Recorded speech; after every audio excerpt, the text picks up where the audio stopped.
Welcome back to the second part of കൊതുക് കടി കൊള്ളാൻ വേണ്ടിയുള്ള ഹൈക്കിംഗ്. അങ്ങനെ നമ്മൾ കൊതുക് കടിയും ചതുപ്പും നിലപ്പും എല്ലാം കൂടെ കഴിഞ്ഞ് ഇവിടെ എത്തി, നമ്മൾ സ്പോട്ടിലെത്തി.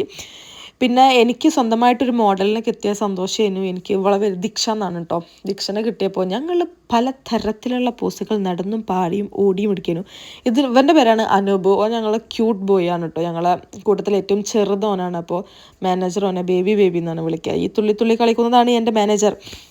ഞങ്ങൾ ആ വെള്ളച്ചാട്ടത്തിൻ്റെ അവിടെ എത്തിയപ്പോൾ തന്നെ ഞങ്ങൾ ആവതും പറഞ്ഞു, മാനേജർ മതി, നമുക്ക് പോവാം നാശത്തിലേക്കാണ് പോകുന്നത്. അപ്പോൾ മാനേജർ നീ ഇല്ല, കുഴപ്പമില്ല, കുറച്ചും കൂടി ഇല്ലേ, ദൂരമൊന്നുമില്ല, നമുക്ക് പോവാമെന്നൊക്കെ പറഞ്ഞുകൊണ്ട് നമ്മൾ അവിടുന്ന് വീണ്ടും പോവാണ്ട്. നമ്മൾ പിന്നെ ഈ വെള്ളച്ചാട്ടത്തേക്ക് അനൂപ് പോയപ്പോഴാണ് ഇങ്ങോട്ട് ഇറങ്ങാനുള്ളൊരു സജ്ജീകരണം അവിടെ ഉണ്ട് എന്നുള്ളത് നമ്മൾ അറിയണത്. അതിന് മുന്നേ നമ്മൾ വിചാരിച്ചു അവിടെ ആ സ്പോട്ടിൽ നിന്നിട്ട് സംഭവം കാണാൻ തിരിച്ചു പോകുക എന്നുള്ളൊരു പരിപാടിയാണെന്ന്. പക്ഷേ നമ്മളിവിടെ ഇറങ്ങി നമ്മൾ കുളിക്കാനെന്നുള്ളൊരു പരിപാടിയൊന്നും നമുക്ക് ഉണ്ടായിരുന്നില്ല. പക്ഷേ നല്ല തണുത്ത വെള്ളമായിരുന്നു സ്വാഭാവികം. പിന്നെ നല്ല ഭംഗിയുണ്ടായിരുന്നു കേട്ടോ, നല്ല വൈബാണ്. നമുക്ക് ഫാമിലി ആയിട്ടുള്ളൊരു ഓപ്ഷനാണോ എന്ന് എനിക്കറിയില്ല. പിള്ളേർക്കൊക്കെ ചിലപ്പോൾ നടക്കാൻ ബുദ്ധിമുട്ടായിരിക്കും. പക്ഷെ അവിടെ ഉണ്ടായിരുന്നു കേട്ടോ.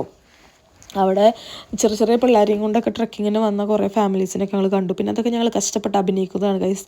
നല്ലൊരു വീഡിയോ കിട്ടാൻ വേണ്ടിയിട്ട് ഞാൻ കല്ലിന്മേലും പാറകളിൻ്റെയും ഇടയിൽ വളരെ അതിഭീകരമായി ഷൂട്ട് ചെയ്ത കുറച്ച് വിഷ്വൽസാണ് നിങ്ങളിപ്പോൾ കണ്ടുകൊണ്ടിരിക്കുന്നത്.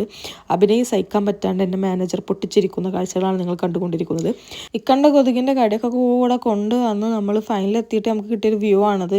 അത്ര അടിപൊളിയൊന്നുമല്ല, പക്ഷെ വലിയ കുഴപ്പമില്ല.